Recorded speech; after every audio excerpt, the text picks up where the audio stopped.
Welcome to This Explainer. Today, we're going to completely deconstruct literally everything you think you know about how the world works. And I mean, starting from the absolute ground floor. So, have you ever stopped to actually consider if the concepts governing your everyday life are, well, real? Let's dive right into this by asking the most fundamental kind of matrix style question imaginable. When we strip away all of our human assumptions, what actually exists? Because if we want to tear down the architecture of human cognition, we first have to locate the primal foundation of reality itself. And our source material approaches this with a beautifully, brutally simple answer. When you look at recorded human thought, the only things that genuinely, physically exist are the paper and the ink. That is it, nothing more. To really answer that fundamental question properly, we have to separate the raw hardware of reality, literally just the physical substrate of paper, ink, and everyday physical objects, from the software we run on top of it. Our source material calls this software the human lens. You see, when we look at a page in a book or a legal document, our human minds instantly perceive this incredibly rich landscape of complex ideas. But it's absolutely fascinating to consider that those ideas are entirely a synthetic layer. We are the ones imposing that layer onto the physical medium. It is wild to think that the numbers and letters we read aren't actually inherent to the material world at all. We are looking through this cognitive interface, this human lens. We see physical, tangible markings on a page, and our brains just instantly perceive them as shapes, to which we assign completely arbitrary meaning. The letters formulating the laws of our nations, or the numbers calculating the distances of stars, they do not exist in the physical wild. They are abstract tools that we've engineered. So the absolutely crucial point to take away here is that reality itself is limited only to those tangible markings. The boundary of actual existence is strictly the physical, so the paper and the ink. Think about a $100 bill or a traffic ticket. Physically, they are literally just cotton, paper, and pigment. Everything else, their value, the structure of logic behind them, the heavy weight of justice, is merely a human layer constructed upon that physical foundation. It's a pretty profound realization. We live in a world surrounded by powerful world-shifting concepts that, technically speaking, do not physically exist. And this brings us to a really wild realization about how we think, which prompts us to question if our reasoning is an innate law of the universe or something we entirely manufactured. In the taxonomy of the natural world, if you go out exploring, you are never going to find logic growing on a tree or reasoning buried in a rock. They just aren't found in the wild. So where did they come from? Well, the source text argues that they are manufactured products of our own cognitive stack. The text lays out this fascinating manufacturing process for human cognition. Just like a factory requires raw materials to produce goods, our minds require paper definitions and manipulation rules. We basically feed these raw materials into our mind's own logic engine. The logic engine processes those highly specific rules and definitions, churns away, and outputs a highly specific result. Reasoning is not a physical law. It's a mechanical, symbolic tool we built to process the world we perceive. Now, within this architectural framework, the ultimate output of that logic engine is what we call truth, which is strictly defined here as mathematics. Think about that for a second. Mathematics isn't some magical, universal truth floating out there in the ether. It is a completely manufactured blueprint. It's the pure output that happens when you apply human-made logic to human-made paper definitions and rules.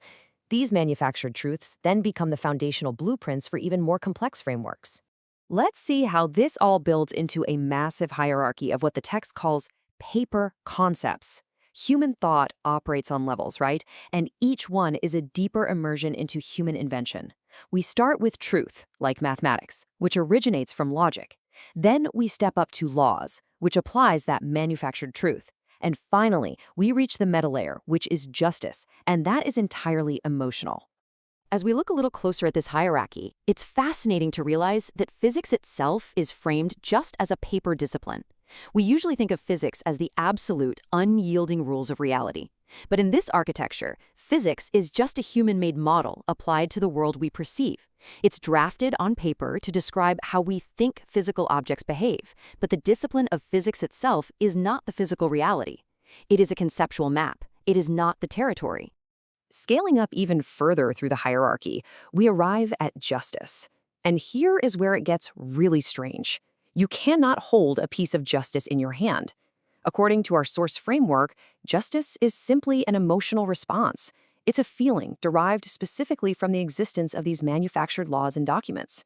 It governs human conduct through profound emotion, yet, at its core, it is triggered by words on a page. just paper and ink. So, if physics, math, and justice are entirely synthetic paper concepts lacking any physical reality, we really have to ask why our species is so fiercely driven to create them. Why do we spend our entire lives and build entire civilizations around concepts that literally do not physically exist? What is the driving force behind this massive cognitive architecture? Well, the drive is fundamentally functional. Our source material makes it super clear. Without the scaffolding of symbols, logic, mathematics, and laws, our environment remains a chaotic, totally disorganized collection of sensory inputs. We perceive objects in nature, we invent new things with our ingenuity, and we desperately need to order them. These paper concepts are essentially the filing cabinets of the human mind. Every calendar you use, every schedule you make, they are exactly how we survive and make sense of all the noise. These essential features reconcile our profound, warm human experiences with the cold reality of the physical page. First, they are invented. They are deliberately engineered, not discovered out in the world. Because they are invented, second, they become necessary cognitive tools we literally couldn't function without. But the third and probably most important catch is that they are non-existent in reality. No matter the weight of their influence on our society, these concepts never transcend their status as abstractions. They never literally become the physical paper or the ink. Ultimately, we live a dual-layered existence. We inhabit a massive, perceived society governed by laws. We explore a universe explained by physics, and our lives are steered by the very real feeling of justice. We utilize these incredibly sophisticated symbolic tools every single day, but we do all of this while running on the basic hardware of reality. The absolute ground truth always remains just the physical medium, the paper and the ink. I am going to leave you to ponder this final, mind-bending thought from our source material, which challenges us to completely rethink the fabric of the universe we just deconstructed. We have established that reasoning isn't a law of nature, but a manufactured tool for a world composed of things we don't fully grasp, which leaves us with one final question. Is reality much more than paper and ink alone, or is it perhaps only one single object? Take that thought with you today, and I'll see you in the next explainer.